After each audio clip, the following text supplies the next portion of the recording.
Dear students, measurement के इस part में आज हमारा टॉपिक होगा एरर्स इन मेजरमेंट। ये मेजरमेंट का एक बहुत ही इम्पोर्टेंट टॉपिक है और मोस्टली क्वेश्चन आपके इसी वाले पोर्शन से आते हैं। तो इसमें आइए देखते हैं एरर्स इन मेजरमेंट से कोई आपसे पूछे कि आपका वेट कितना है और आपने बताया 50 केजी। तो यदि फिर आपसे पूछे कि आपका वेट एग्जैक्ट 50 केजी है तो आप कहेंगे नहीं, काफी दिनों से मेजर नहीं किया, हो सकता है 1 या 2 किलो ज्यादा या कम हो। ठीक है, तो मैक्सिमम 2 किलोग्राम की एरर हो सकती है। 2 किलो वेट जाना भी हो सकता है 50 से और 2 किलो वेट कम भी हो सकता है। तो इसमें जो 50 केजी आपको बताया गया है ये कहलाएगी वैल्यू और इसके साथ जो +-2 लिखा है ये इसकी मैक्सिमम एरर होगी। ठीक है, तो थोड़ा सा एक कॉन्सेप्ट आपको ये देखना है कि वैल्यू और एरर को लिखते कैसे हैं। ठीक है, यदि मैं आपसे परसेंटेज वाइज बात करूं तो 50 में से है 2 की एरर, तो 100 में से कितनी होगी 4। या परसेंटेज निकालने का तरीका क्या है, कितनी एरर है कितने में से है इंटू 100 इक्वल टू 4%।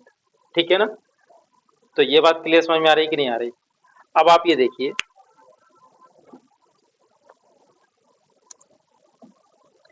तो एरर होती क्या है एक्चुअल में, एक्चुअल वैल्यू और मेजर्ड वैल्यू, ठीक है, दोनों का जो डिफरेंस होगा उसे हम कहते हैं एरर। एरर ऑफ मेजरमेंट, किस किस का डिफरेंस, एक्चुअल वैल्यू और मेजर्ड वैल्यू। ठीक, देखिए एरर को आप इस तरह समझ सकते हैं, यदि कोई ऑब्जेक्ट आपने मेजर किया, उसकी एक्चुअल वैल्यू 50 केजी है और आपने मेजर करने के बाद बोला कि ये 49.5 केजी है, तो एक्चुअल वैल्यू और मेजर्ड वैल्यू में कोई डिफरेंस आया, कितने का डिफरेंस आया 0.5 केजी का, तो ये क्या कहलाएगी इसकी एरर। ठीक है ना, यदि किसी दूसरे स्टूडेंट ने मेजर करके बताया कि 50.5 केजी है, ठीक है ना, तो इसने भी एरर की है।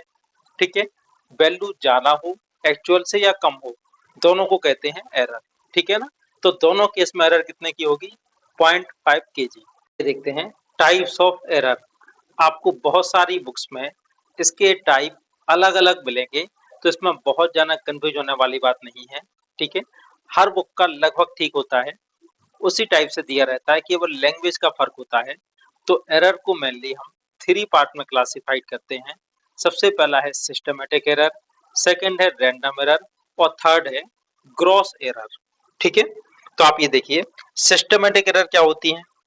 सिस्टमेटिक एरर वो एरर होती हैं जिनकी वैल्यू हमें मालूम हो। ठीक है, जिसमें हमें ये मालूम हो कि एरर किस कारण से हो रही है और इसको हम दूर भी कर सकते हैं। जब हमें किसी चीज का कारण मालूम हो तो वो उस कारण को हम दूर कर सकते हैं, लेकिन जिसका हमें कोई कारण ही ना मालूम हो उसको हम लोग दूर कैसे करें। जैसे कई बार आपके टीचर्स आपसे कहते हैं कि आपको जो भी प्रॉब्लम हो वो पूछ लेना। ठीक है, तो अगर आपको कोई प्रॉब्लम होगी, कोई प्रॉब्लम मालूम होगी, आपने पढ़ाई की होगी, तो आप प्रॉब्लम पूछ सकते हैं। जब आप पढ़ते ही नहीं हैं, आपको कोई प्रॉब्लम ही नहीं होगी, तो आप पूछेंगे क्या। ठीक है, तो सिस्टमेटिक एरर का क्या मतलब है कि ऐसी एरर जिसकी वैल्यू हमें मालूम हो, जिसके बारे में हमें मालूम हो कि एरर कितनी है और हम उस एरर को दूर कर सकें। ठीक है, तो इस टाइप की एरर कहलाती है सिस्टमेटिक एरर। ठीक है, तो इसकी डेफिनेशन देखते हैं। Systematic errors are the errors whose cause are known। ठीक है, such errors can be therefore minimised. ठीक है, ऐसी एरर जिनका कारण हमें मालूम हो और इस टाइप के एरर को हम मिनिमाइज कर सकते हैं। अब देखते हैं सिस्टमेटिक एरर कितने टाइप की होती है। सिस्टमेटिक एरर कितने टाइप की होती है, तो सिस्टमेटिक एरर होती है instrumental error, error due to imperfection, external error और पर्सनल एरर। ठीक है, ये सिस्टमेटिक एरर के टाइप होते हैं। अब हम देखते हैं सबसे पहले इंस्ट्रूमेंटल एरर। ठीक है, यदि इंस्ट्रूमेंट की डिजाइन में या उससे मेजर करने में कोई प्रॉब्लम हो तो एरर कहलाती है इंस्ट्रूमेंटल एरर। और ये फर्दर 3 टाइप की होती हैं, zero error, least count error and constant error. ठीक है, अब जीरो एरर क्या कहलाती है, यदि जीरो की पोजीशन सही ना हो उससे जो एरर होगी वो कहलाती है जीरो एरर। जैसे आपने अपनी गाड़ी का मीटर देखा होगा, अगर आपकी गाड़ी रखी हुई है तो उस मीटर पे क्या शो होना चाहिए? जीरो। ठीक है,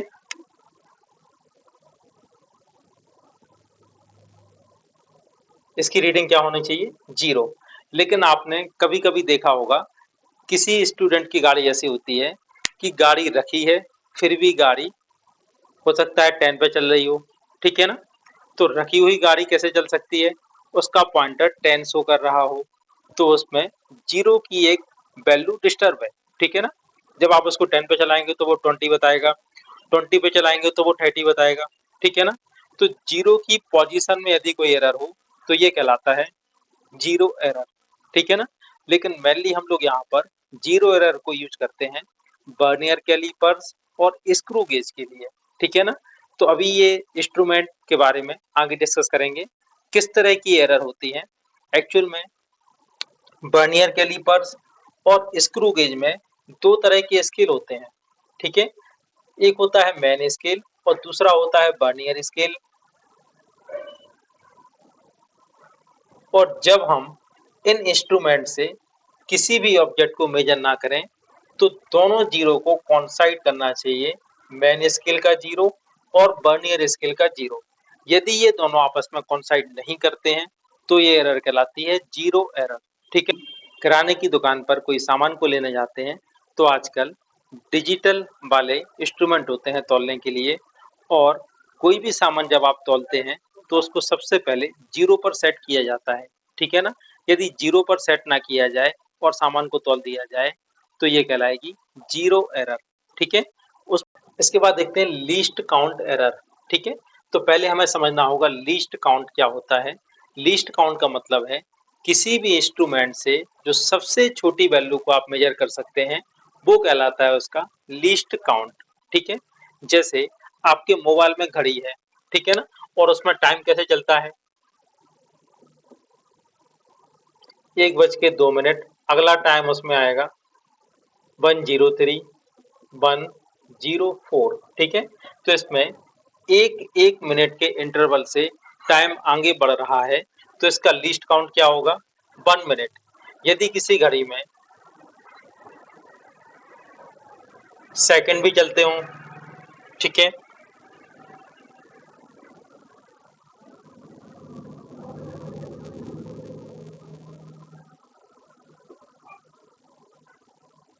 ठीक है, इस घड़ी में 1 सेकंड के इंटरवल हैं। ठीक है, यहाँ पर टाइम क्या हुआ? इसमें 1:02 और 3 सेकंड है, इसके बाद 4 सेकंड हो गए, फिर 5 सेकंड हो गए। इसमें एक एक सेकंड के इंटरवल हैं, तो इसका लीस्ट काउंट क्या कहलाएगा? 1 सेकंड। ठीक है ना? तो किसी भी इंस्ट्रूमेंट का जो लीस्ट काउंट होगा उसमें कम से कम लीस्ट काउंट के बराबर एरर तो होती ही है। आप इसको कैसे समझ सकते हैं? आपसे कोई बोले कि आपकी घड़ी में टाइम कितना हुआ, आपने मोबाइल में देख के बताया कि अभी तो टाइम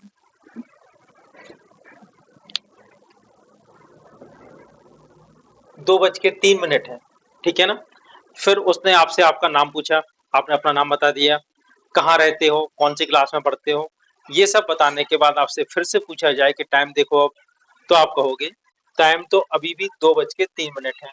तो आपने अपना नाम बताया, पता बताया, स्कूल का नाम बताया, तो क्या टाइम आगे नहीं बढ़ा? ठीक है, टाइम तो आगे बढ़ गया, लेकिन आपकी घड़ी मेजर नहीं कर पाई, क्योंकि आपकी घड़ी 60 सेकंड के बाद आगे बढ़ेगी। उसकी रीडिंग आगे कब बढ़ेगी? जब टाइम 1 मिनट और आगे निकल जाएगा। यदि 1 मिनट से पहले आपसे कोई पूछेगा तो आपकी घड़ी आगे नहीं बढ़ेगी। ठीक है, तो आपकी घड़ी 1 मिनट तक उसी जगह पर रुकी रहेगी, तो उसमें यही तो एरर कहलाएगी। ठीक है ना? आपने पीटी उषा और मिल्खा सिंह को सुना होगा, दोनों की कौन सी पोजीशन आई थी?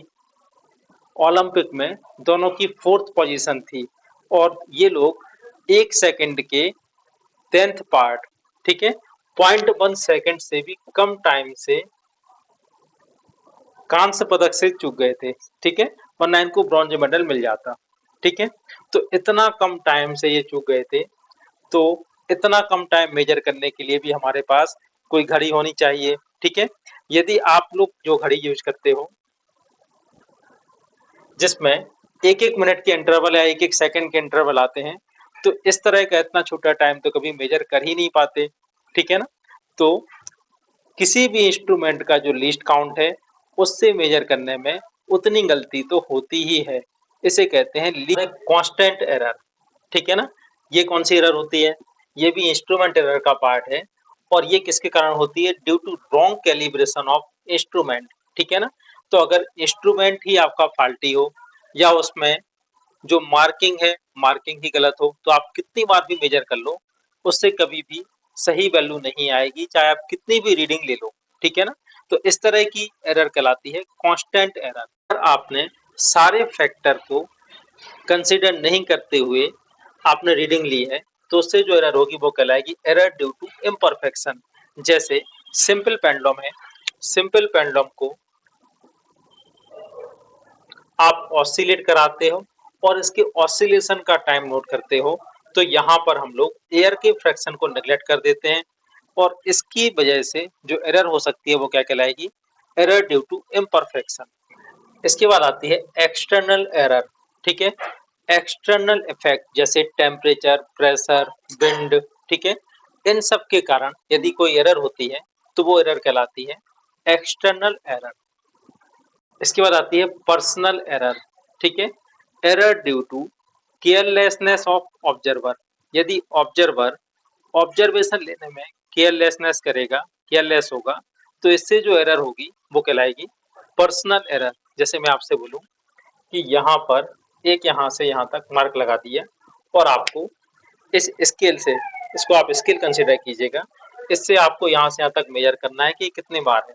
तो इसका सही तरीका क्या होगा, पहले आप यहाँ तक लेंगे, इसके बाद आगे बढ़ेंगे, ठीक है ना, फिर आप आगे जाएंगे।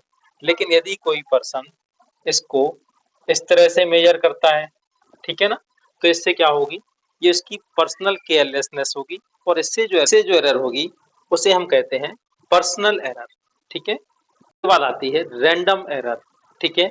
यदि हमें किसी एरर का कॉज नहीं मालूम हो, किस कारण से वो एरर हो रही हो, आप किसी भी एक बॉडी को मेजर करते हैं, कई बार मेजर करते हैं, और आपको हर बार अलग अलग रीडिंग आती हो, और आपको ये मालूम ना चले किस कारण से ऐसा हो रहा है, तो इसे कहते हैं रैंडम एरर, ठीक है। इसको दूर करने के लिए हम क्या करते हैं, जितनी भी रीडिंग हमने मेजर की है उन सब का एवरेज ले लेते हैं, तो वो कहलाती है एक्चुअल वैल्यू ऑफ मेजरमेंट, ठीक है। आप इसको एक एग्जाम्पल से इस तरह समझ सकते हैं, मैंने आपको एक डस्टर दिया और आपसे कहा इसका मास मेजर करके लाओ, ठीक है। तो आपने सबसे पहले बोला कि इसका मास सर 40 ग्राम है, ठीक है। मैंने आपसे कहा कि एक बार और चेक करके लाओ, आप नेक्स्ट टाइम बोले कि इसका मास 42 ग्राम है, एक बार और चेक करने के लिए बोला, तो आप बोले इसका मास 39 ग्राम है, ठीक है। जितनी बार भी आपसे मेजर करने के लिए बोला जाए, हर बार आपने एक नई वैल्यू बताई, और आपको ये नहीं मालूम ऐसा क्यों हो रहा है, हर बार नई रीडिंग क्यों आ रही है, ठीक है ना। तो इसमें कोई ना कोई तो एरर होगी, और इस टाइप की एरर कहलाती है रैंडम एरर, ठीक है। इसको दूर कैसे करते हैं या एक्चुअल वैल्यू कैसे फाइंड करते हैं, तो जितनी भी वैल्यू हमारे पास है इन सारी वैल्यू का हम निकालते हैं एवरेज वैल्यू, और यही वैल्यू कहलाती है एक्चुअल। उसके बाद आती है ग्रॉस एरर। ग्रॉस एरर भी मोस्टली ऑब्जर्वर की लापरवाही या केयरलेसनेस के कारण होती है, जिसको हम पहले ही डिस्कस कर चुके हैं। इसके बाद एरर को कुछ और टाइप से भी क्लासिफाइड किया जाता है। इसमें सबसे पहला है एब्सोल्यूट एरर, ठीक है। तो एब्सोल्यूट एरर क्या होती है, difference between actual value and measured value are called absolute error, ठीक है। तो आप ये देखिए, यदि आपने किसी भी एक ऑब्जेक्ट को मेजर किया और आपकी जो रीडिंग है वो आती है 8, 9, 11 एंड 12, ठीक है। आपने किसी एक ऑब्जेक्ट को 4 बार मेजर किया और चारों बार आपकी रीडिंग अलग अलग आती हैं, 8, 9, 11 और 12, ठीक है। तो आपको यहाँ पर फाइंड करनी है एब्सोल्यूट एरर क्या होगी। तो किस किस का डिफरेंस होता है एब्सोल्यूट एरर, एक्चुअल वैल्यू और मेजर्ड वैल्यू का जो डिफरेंस है ये कहलाता है एब्सोल्यूट एरर, ठीक है। तो सबसे पहले हम इसकी एक्चुअल वैल्यू या मीन वैल्यू फाइंड करते हैं, ठीक है। तो आप ये देखिए, इसकी एक्चुअल वैल्यू को हम लिखते हैं A mean equal to these readings are A one A2, A3 and A4। तो ए मीन का फार्मूला क्या होगा? A1 प्लस A2, यहां से लेके एन तक आपको ऐड करना है और एन का डिवाइड करना है। यहाँ पर एन क्या होंगी? नंबर ऑफ रीडिंग्स, ठीक है ना। तो आप ये देखिए ए मीन की वैल्यू क्या आएगी इससे? 8 plus 9 plus 11 plus 12 divide by 4, ठीक है। सॉल्व करने पर ए मीन कितना आएगा? ए मीन इक्वल टू आएगा 10, ठीक है ना। ए मीन की वैल्यू क्या होगी? 10। इतना क्लियर है? और यही कहलाएगी इसकी एक्चुअल वैल्यू। अब हमें फाइंड करना है एब्सोल्यूट एरर। तो आप ये देखिए, सबसे पहले हम फाइंड करेंगे एब्सोल्यूट एरर इन A1 और इसको लिखने का तरीका होता है डेल्टा A1, ठीक है। डेल्टा A1 की वैल्यू क्या आएगी और इसका हमें निकालना है मॉड, ठीक है ना। मॉड हम क्यों लेते हैं? मॉड का मतलब ये है कि इसके अंदर जो भी क्वांटिटी आएगी वो प्लस होके ही आएगी, ये आप लोग जानते होंगे, ठीक है ना। तो मॉड डेल्टा A1, डेल्टा का मतलब फिजिक्स में होता है बहुत छोटी क्वांटिटी, ठीक है ना। तो एक्चुअल वैल्यू कितनी है? एक्चुअल वैल्यू है 10 और मेजर्ड वैल्यू कितनी है? 8। दोनों का डिफरेंस कितना आएगा? 2, ठीक है। तो डेल्टा A1 की वैल्यू क्या होगी? 2। अब आप देखिए इसी तरह डेल्टा A2 की वैल्यू क्या होगी? ये क्या कहलाएगा? एक्चुअल वैल्यू है 10 और मेजर्ड वैल्यू कितनी है? 9। दोनों का डिफरेंस कितना आएगा? 1। अब डेल्टा A3 की वैल्यू क्या होगी? इसकी वैल्यू क्या होगी? Delta A3 equal to, actual value है 10, मेजर्ड वैल्यू है 11, मॉड के अंदर आएगा -1, लेकिन मॉड के अंदर से जब बाहर आएगा तो हो जाएगा +1, ठीक है ना। यहाँ एरर में हमें माइनस या प्लस से मतलब नहीं होता है, हमें केवल ये देखना है डिफरेंस कितना होगा। डेल्टा A4, ठीक है ना। ये क्या कहलाएगा? डेल्टा A4 होगा, एक्चुअल वैल्यू है 10, मेजर्ड वैल्यू है 12, दोनों का डिफरेंस आएगा, पहले आएगा -2, मॉड से बाहर निकल के आएगा 2, ठीक है ना। तो delta A1, delta A2, delta A3 और डेल्टा A4 ये चारों कहलाएंगी absolute error in measurement of A1, A2, A3 and A4, ठीक है। अब हम फाइंड करते हैं मीन एब्सोल्यूट एरर, ठीक है। इसको कैसे डिनोट करते हैं? Delta A mean equal to, अब आप इन चारों एरर को ऐड करके 4 का डिवाइड कर दीजिएगा। 1, 2 plus 1 plus 1 plus 2 divide by 4, ठीक है। इसको हम बोलेंगे डेल्टा ए मीन, ठीक है। 2 प्लस 1 3 प्लस 3 6, 6/4 इक्वल टू 1.5, ठीक है। तो 1.5 किसकी वैल्यू आई? ये कहलाएगा mean absolute error in measurement, ठीक है। इसके बाद आती है रिलेटिव एरर और फ्रैक्शनल एरर, ठीक है। तो रिलेटिव एरर क्या होती है? रिलेटिव एरर होती है मीन एब्सोल्यूट एरर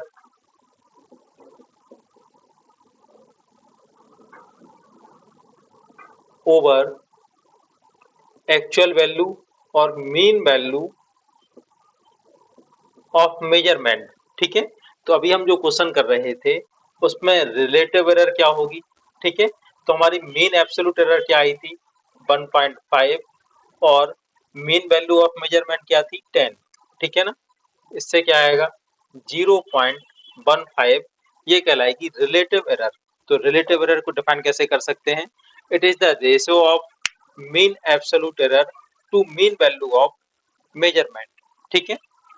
यदि हम इसको परसेंटेज में लिखें तो ये कहलाती है परसेंटेज एरर।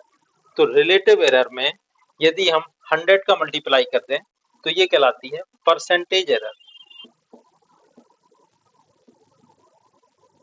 तो परसेंटेज एरर क्या होगी?